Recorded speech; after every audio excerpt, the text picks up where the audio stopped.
Hola muchachos, ¿cómo están? Vámonos al segundo ejemplo entonces de la parte de corriente eléctrica, voltaje, corriente, resistencia. En este ejercicio queremos tratar de solucionar un poco el problema que se presentó en el ejemplo número 1. ¿Qué problema se presentó en el ejemplo número 1? Cuando analizamos un cable conductor que tenía una longitud de 600 metros, y por el cual queríamos hacer que pasara una corriente de 7 amperios e inicialmente arrancábamos con 440 voltios, vimos que ese cable generaba mucha resistencia, que la resistencia que generaba el cable, después de hacer los cálculos, era de 22 ohmios. ¿Qué generó eso? Que hubiera una caída de voltaje, que parte del voltaje se perdió. ¿Cuánto voltaje se perdió? 154 voltios. Por lo tanto, de los 440 voltios que empezaron acá, al otro lado ya no salieron los 440, salieron 286. Entonces la pregunta es, en esa condición, ¿cómo podemos solucionar eso? Porque desde el punto de vista eléctrico, esta caída es demasiado brusca, demasiado grande y no sirve porque fácilmente la máquina que queremos conectar al otro lado puede funcionar con 400 voltios, puede funcionar con 380, pero no puede funcionar con 286. Tenemos que buscar una manera de solucionar de que esa caída de voltaje no sea tan grande. Entonces, el enunciado de nuestro ejemplo número 2 habla de que la caída del voltaje anterior fue demasiado grande y que un estudiante plantea una solución. Un estudiante analiza esta ecuación, la ecuación que me permite encontrar la resistencia de un cable, y él ve que la resistencia y el área son inversamente proporcionales. ¿Qué quiere decir eso? Que si el área aumenta, la resistencia disminuye. ¿Cómo hago para aumentar entonces el área? Dice el estudiante. Pues muy sencillo, que el cable conductor no sea muy delgado, sino que aumente su diámetro. Como la analogía que hicimos con los tubos, de pasar de un tubo delgado a un tubo de mayor diámetro por donde circula más fácil la corriente. El estudiante propone pasar de un diámetro de 5 milímetros a un diámetro mayor. Entonces el estudiante plantea un nuevo diámetro. Ese nuevo diámetro es de 8 milímetros. El estudiante no ha planteado aún cambiar material, no podemos modificar la longitud porque vamos a suponer que esa es la distancia que tenemos que superar desde el sitio donde llega la energía hasta donde tenemos que entregarla. O sea que esos 600 metros continúan. Entonces el estudiante propone esta primera solución. Por lo tanto, si propone esta primera solución, podemos decir que como no hemos cambiado de material, la resistividad del acero continúa siendo la misma, que es 7.2 por 10 a la menos 7 ohmios por metro.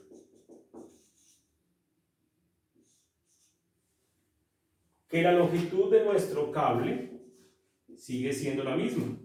¿Cuánto es la longitud de nuestro cable? 600 metros. ¿Qué es lo único entonces que ha cambiado? El área.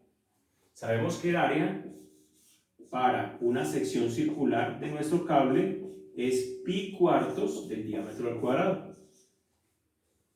Por aquello de que nos dieron fue el diámetro y no el radio. Nuestro diámetro ya no es de 5 milímetros, es de 8 milímetros. Por lo tanto, sabemos que el diámetro es 0.008 metros. Al hacer la división de 8 en 1000, que son, recuerden, 1000 milímetros lo que tiene un metro.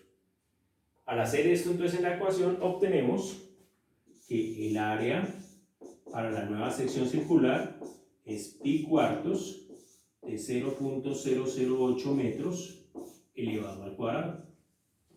Podemos decir entonces que el área es, según nuestras guías, el valor de la nueva área es 5.03 por 10 a la menos 5 metros cuadrados.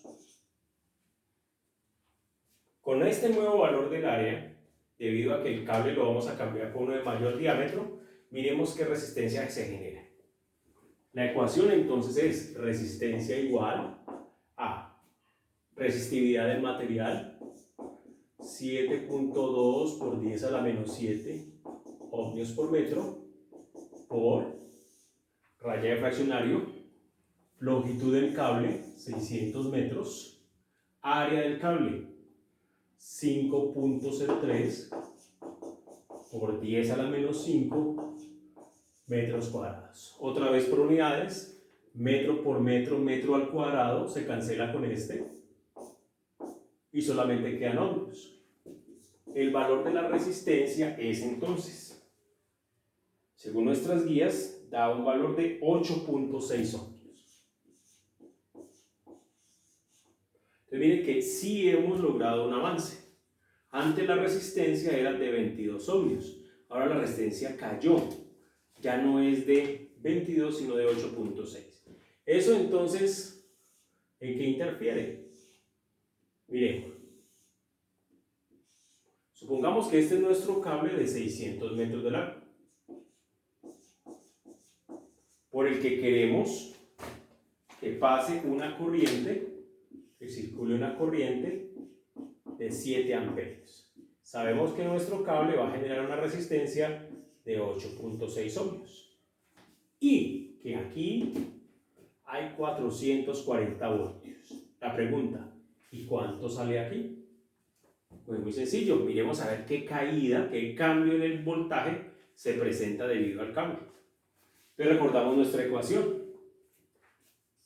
Es una versión de la ecuación de la ley de Ohm, donde calculamos el cambio en el voltaje, que es igual, según ley de Ohm, corriente por resistencia.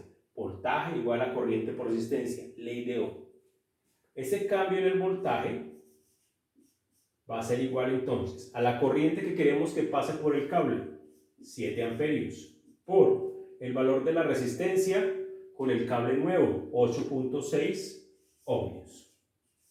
Cuando hacemos entonces este cálculo, encontramos que el cambio de voltaje, según nuestras guías, es de 60.2 voltios. ¿Qué quiere decir? Que si a estos 440 le restamos 60.2, al otro lado sale 379.8 voltios. ¿Por qué? Miremos, 379.8 voltios más 60.2 voltios. 8 y 2, 10, 0 y va 1, 9 más 1, 10, 0 y va 1, 7 y 6, 13 y 1, 14, 4 y va 1, 3 más 1, 4. 440 voltios. ¿Listo? Miren que ya la caída es menor, mientras que en el primer sistema la caída era de 286 voltios, ahora la caída es menor y salen al otro lado 379.8 voltios. Muchachos, y si todavía es insuficiente, si todavía nos dicen no, es demasiado la pérdida todavía, ya tenemos un camino, ya tenemos una solución. ¿Cuál sería? Buscar un cable cada vez más grueso para poder conducir más fácil la corriente. Entonces puede que ya no nos fuéramos por 5 milímetros a 8, sino tal vez a 10, a 12 milímetros. Entonces, la ventaja es que ya entendemos o manejamos un concepto. Entre más grueso sea el cable para conducir la corriente eléctrica, menos resistencia va a oponer. Ahora, una posible solución no solamente es aumentar el diámetro del cable, también encontramos que hay, según en nuestra tabla, hay materiales buenos conductores y malos conductores. Probablemente el acero no sea el mejor conductor. Miren que hay unos mejor conductores, como por ejemplo el tungsteno, el aluminio, el oro, el cobre y la plata. ¿Cómo sé que son mejores conductores? Porque miren que el acero es del orden de a la menos 7, mientras que estos son del orden de la menos 8, todavía más chiquiticos. ¿Cuál es el problema de seleccionar un nuevo material? Que tenemos que consultar la parte de costos. Muchas veces entonces la persona que va a hacer una instalación se limita porque a pesar de que hay mejores materiales, estos materiales son costosos. De ahí que les hice o les pedí un análisis más o menos, o que al menos lo pensaran en el taller que se propuso. Voy al taller para que lo pensemos y lo analicemos. En el taller hablaba un primer punto muy fácil sobre una energía eléctrica que se genera y que se debe llevar a una distancia y una corriente. La idea es simplemente hacer los cálculos. Ese es muy similar a lo que trabajamos en clase y en estos videos. En el segundo punto habla de lo siguiente, que se debe seleccionar un material para transmitir energía eléctrica desde un sitio A hasta un sitio B. Se tiene disponibles cables de aluminio, acero y cobre. Entonces miremos, muchachos, aluminio, acero y cobre. De los tres, vamos a señalarlos. Entonces de cobre, aluminio y acero, el mejor conductor es el cobre, 1.68 por 10 a la menos 8, es un número bastante pequeño. El siguiente mejor conductor sería el aluminio, 2.65 por 10 a la menos 8. Y el siguiente, que ya no es tan buen conductor, es el acero, 7.2 por 10 a la menos 7. Pero entonces nuestro único parámetro no puede ser la resistencia que opone el material, porque dice: el diámetro de cada uno de los cables es de 30 milímetros y la distancia entre los sitios A y B es de 5 kilómetros. Se pide determinar la resistencia eléctrica que genera el cable, la caída de voltaje y determinar, según lo que ustedes obtengan en los dos parámetros anteriores, si lo mejor es seleccionar un cable de cobre, un cable de aluminio o un cable de acero. Una ayuda: si la resistencia que calculamos con cualquiera de los cables es demasiado pequeña y no genera grandes caídas de voltaje, pues se supone que vamos a seleccionar siempre el cable más barato. ¿Cuál es el cable más barato? Pues un ejemplo, el acero es supremamente barato, el aluminio puede valer 3 a 5 veces lo que vale el acero y pues el cobre fácilmente puede valer 10 o 20 veces lo que vale el acero. O sea, de estos tres, el material más costoso es el cobre. Después seguiría en precio el aluminio y después seguiría el precio el acero. No hay una respuesta única. Ustedes, como posibles diseñadores, pueden en determinado momento decir: yo voy a seleccionar un material de mejor conductividad porque tengo el dinero con que hacer la inversión. Por lo tanto, no diga, es que solamente hay una respuesta única. No. Lo que quiero es que evalúen no solamente un punto de vista, que es el valor de la resistencia, sino que piensen un poquito más, aterricen este concepto en la realidad y muchas veces ustedes, como personas que van a estudiar y se van a volver profesionales, tienen que tomar decisiones de no solamente porque se cumpla la función, sino por los costos. Entonces, vuelvo e insisto, una recomendación: si al hacer los cálculos de la resistencia que genera el cable de cobre o el cable de aluminio o el cable de acero, las resistencias son muy pequeñas, seleccionamos generalmente el más barato. Pero si las resistencias son muy grandes, generalmente seleccionamos el de la resistencia más bajita, así valga más. Entonces, espero sus respuestas. Ya di tiempo suficiente para que analizáramos estos conceptos.